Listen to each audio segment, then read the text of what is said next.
Halo semua, saat ini kita akan membahas tentang perbedaan dari rapid antibody, rapid antigen, dan PCR swab test.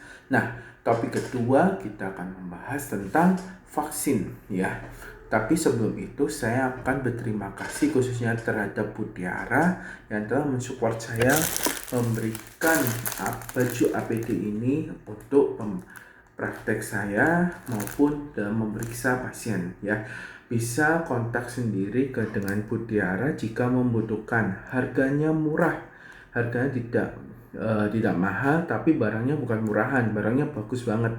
Dia ada beberapa macam baju APD dan harganya sangat terjangkau ya.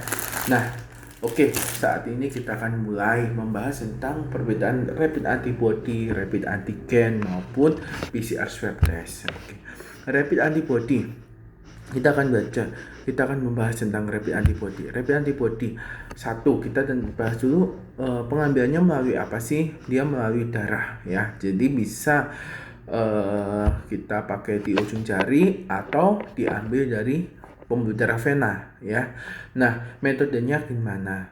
Metodenya adalah mendeteksi antibody IgG maupun IgM ya untuk melawan dari virus corona ini sendiri. Nah, waktu yang dihasilkan, waktu yang untuk dari pemeriksaan untuk keluar hasil sekitar 15 menit ya.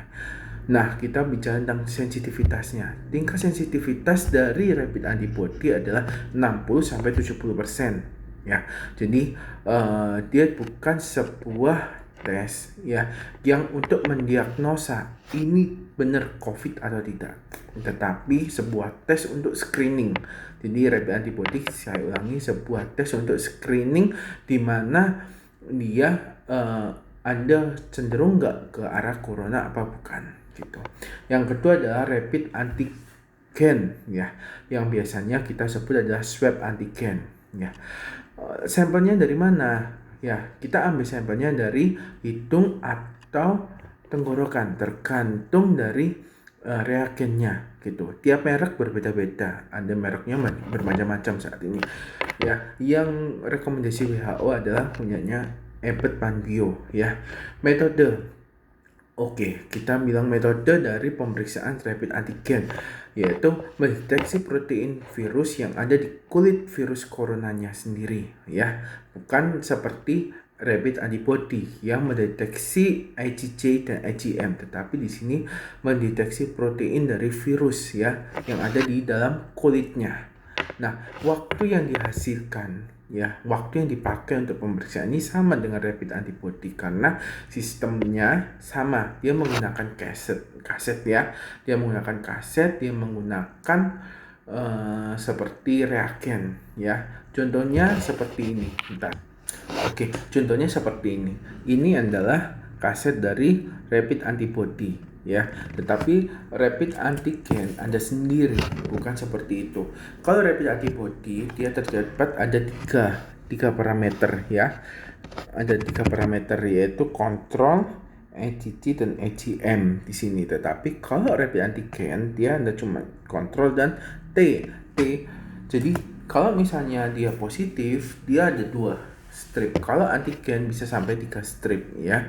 Nah, sensitivitas. Sekarang kita bilang sensitivitas. Tingkat sensitivitas dari rapid antigen bisa dari 90% hingga 97%. Tergantung dari reagen yang kita pakai apa gitu. Semakin bagus sensitivitasnya maka semakin besar. Nah, yang berikutnya adalah kita bicara tentang PCR swab test ya. Sampelnya dari mana?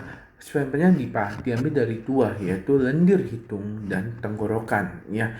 Jadi kalau rapid antigen kita bisa salah satu. Tetapi kalau PCR swab test kita ambil dua-duanya, lendir dari hidung dan tenggorokan ya. Metode yang dipakai dari PCR swab test adalah mendeteksi materi genetik ya. Materi genetik virus melalui RNA ya. Dia dari RNA akan dirubah jadi DNA dan diproses menjadi akhirnya keluar datanya seperti itu ya. Waktunya bisa dari 1 sampai 3 hari hasilnya. Jadi agak lama gitu, tidak seperti rapid antigen maupun rapid antibody ya. Tingkat sensitivitasnya bisa sampai 99%, ya hampir 100% gitu. Jadi jarang ada yang meleset di sini ya. Tetapi kalau untuk screening ya, untuk saat ini untuk screening lebih baik kita menggunakan rapid antigen. Karena apa? Sensitivitasnya udah sangat bagus, bisa sampai 97% ya. Sedangkan rapid antibody mulai ditinggalkan. Karena apa? Dia hanya screening mendeteksi antibody. Bahkan ketika orang sudah sembuh ya, sudah sembuh dari COVID, kita cek antibodinya ya, maka masih ada terdeteksi di situ. Ya, karena apa? Dia bisa sampai 60-70% ya. Jadi tidak pasti, dia tidak akan pasti mendeteksi bahwa ini pasti virus corona gitu. Nah, yang berikutnya, ini kita sudah selesai bicara tentang pemeriksaan ya. Nah, selain pemeriksaan tadi ya, kita butuh melakukan pemeriksaan tambahan. Apa itu? Biasanya kita melakukan fototorak ya. Jika kita udah di swab antigen maupun PCR positif tapi tidak ada gejala, ternyata dalam waktu 1-2 hari timbul gejala ya, lebih baik kita fototoraks untuk melihat apa? Melihat kondisi paru-paru kita ada infeksi tidak. Nah, saat ini kita akan bicara tentang vaksin. Vaksin di Indonesia sudah masuk ya, yang dikirim kemarin saya di Surabaya mendengar bahwa ada vaksin yang sudah sampai. Ya memang sudah sampai di Dinas Kesehatan Surabaya ya, sudah disebarkan ya. Nah, macam-macam vaksin yang di Indonesia itu kebanyakan ada 4 ya. Yang saya dapatkan literaturnya ada 4 ya yang akan datangkan, yaitu Novavax, AstraZeneca, Pfizer, dan Sinovac. Yang sementara ini yang masuk yang terdistribusi adalah Sinovac ya. Nah, Sinovac itu berbasis dari virus yang dilemahkan. Tetapi kalau misalnya kita mau Pfizer maupun Novavax, dia berbasis dari mRNA ya.